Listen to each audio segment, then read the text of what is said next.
So today's journey is going to be, we're going to the rolling road with the car. Very excited. We finally get to find out what power this car is. A rolling road is a basically two brake rollers which applies load to the car, so we can map the engines. To break it down, the simple route is, if you drive along a flat road at 2000 RPM, is a different amount of load on the engine if you're driving uphill at 2000 RPM. We need the rolling road to emphasise that load. That's what we're going to do. So if you followed the car previously, we had a clutch problem with the front engine. As soon as we started applying any boost, it would slip. So we called it a day and moved on to mapping the second engine. So today we're back, we fitted a new clutch. We're going over to EFi Parts, Chris in Runcorn, to work his magic, and fingers crossed we'll come out with what we want. So today we're hoping for figures of around 600 horsepower and 480 foot-pound of torque, which is only on one engine, which would obviously make us around the 1200 brake horsepower mark, which has always been a goal because the car weighs 1250 kilograms. So I've always wanted to get around 1250 horsepower and 1250 kilograms, so a 1-to-1 power to weight ratio. So a lot of questions we get asked about the car is how is the power kind of delivered. So this will be shown obviously when we get to the rolling road. So the front engine powers the front wheels, the rear engine powers the rear wheels. They are not joined whatsoever. So when you go to a rolling road, you can get a 4-wheel drive rolling road or a 2-wheel drive rolling road. With the car running the different axles, this will be on a 2-wheel drive rolling road.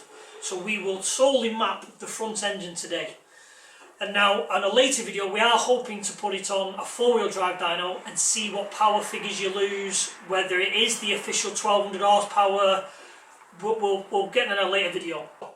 Again, if we were to put this car on a 4-wheel drive rolling road, I don't think anyone can answer the question of what figures are going to come out of the dyno, because you have a transmission loss, but because we have two transmissions rather than one, I don't know how the rolling road would calculate that.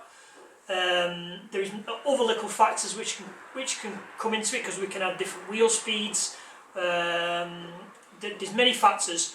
So it's definitely going to be one that's interesting to watch, because although you can claim 1200 horsepower, what's it going to be like on a 4-wheel drive dyno? Is it going to be 1000 horsepower? Is it going to read the 1200 horsepower?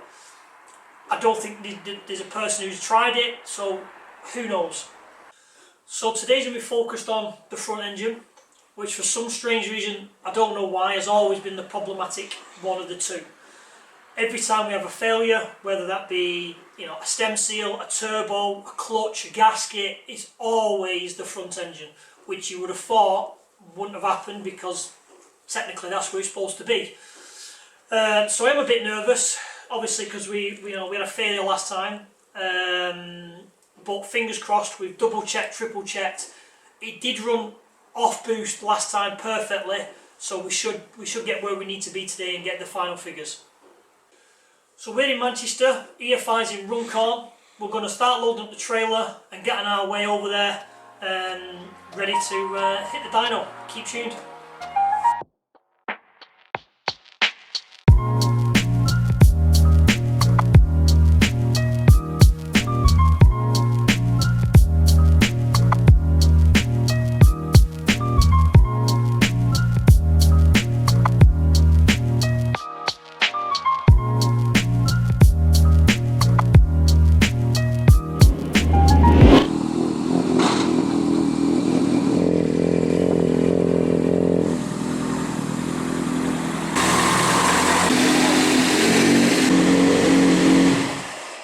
How do you guys? So we've made it to EFi in Runcorn.